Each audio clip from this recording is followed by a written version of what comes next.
trip into more blunders, and that means creating nonstop, perpetual war in the Middle East.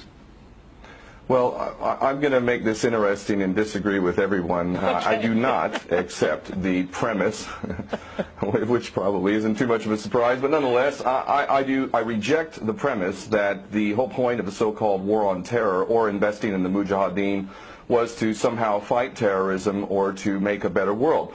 I would argue that if you really want to know what's happening with Middle Eastern policy, then you must read Oded Yanan's A Strategy for Israel in the 1980s. Now, in that document, which is pretty much being played out to a T right now and has been for many years, there were serious objectives for Israel. And Israel's main objectives were to expand and grow in line with the Greater Israel Project. And in order for it to do that, there would need to be an excuse to justify the expansion of Israel, and in order to do that, we would have to sow the seeds of sectarian hatred and violence in the region. The #1 target of this plan was Iraq. We've achieved that. That's not a failure. That's actually a success. Iraq is a failed state largely. It is an absolute basket case. Sectarian hatred is absolutely insane. We see the beheadings and all of this madness, and we think it's a disaster. No, it's not at all. In fact, it's all part of the plan to break up Iraq into 3 different states.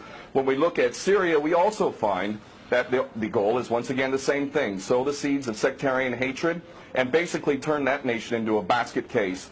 This is happening according to plan as well. Now, ISIS, funny enough, could stand for the Israeli Secret Intelligence Service. Many people are seeing the very big benefits to the state of Israel, the so-called Jewish state of Israel, by the breakup and the balkanization of the surrounding states. So actually, if you believe what's being told to you, and I just don't know why anyone would believe anything that comes out of the mouth of virtually any Western leader, whether it be Obama or Bush or any of the rest of them, all of these people are nothing but patent liars, and everything they say is pretty much the opposite of the truth. So I don't accept virtually anything they say. Okay, good. Violence.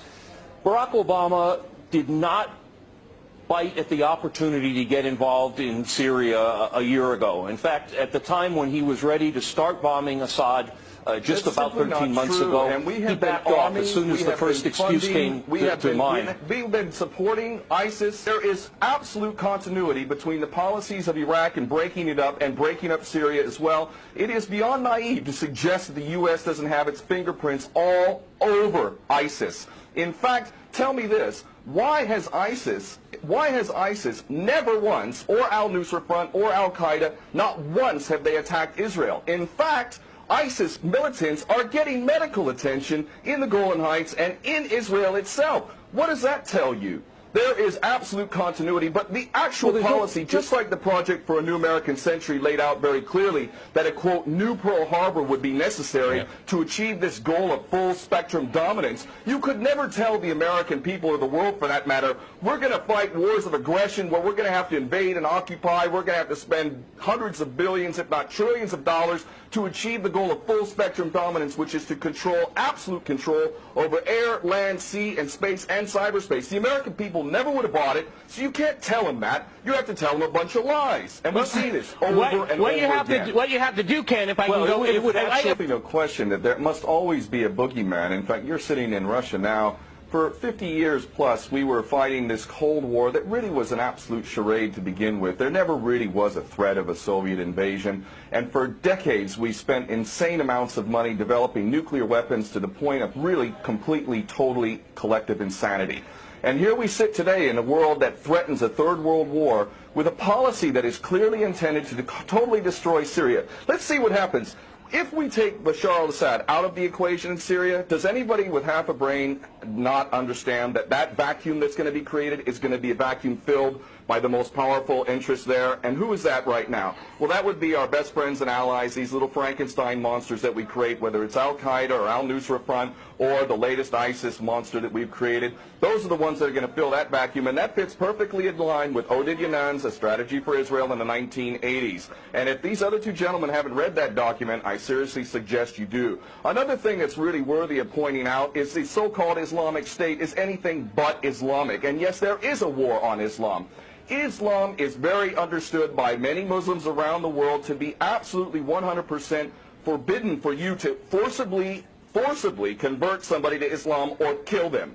This is totally untrue. Back in the medieval times, when there was Muslim empires, it was an absolute understanding and policy amongst the Muslims who were in charge at that time that those who practiced whatever religion were allowed to continue practicing that religion, and they were not even forced to pay taxes into the Muslim empire itself. However, if people wanted to practice that religion, they would not be able to derive the benefits of the tax system and so on and so forth. The bottom line is no Muslim in their right mind would justify going in and literally executing men, women, and children simply because they don't convert to your religion. These people are not Islamic. They are creations of the monster, which is the empire of the United States and all its cohorts in Israel and England in particular. And this monster is purposely created to justify the continuing insanity of the never-ending war policy, which is really the core of America. And that is exactly why I renounced my U.S. citizenship. This madness cannot be considered anything but the major threat to the world.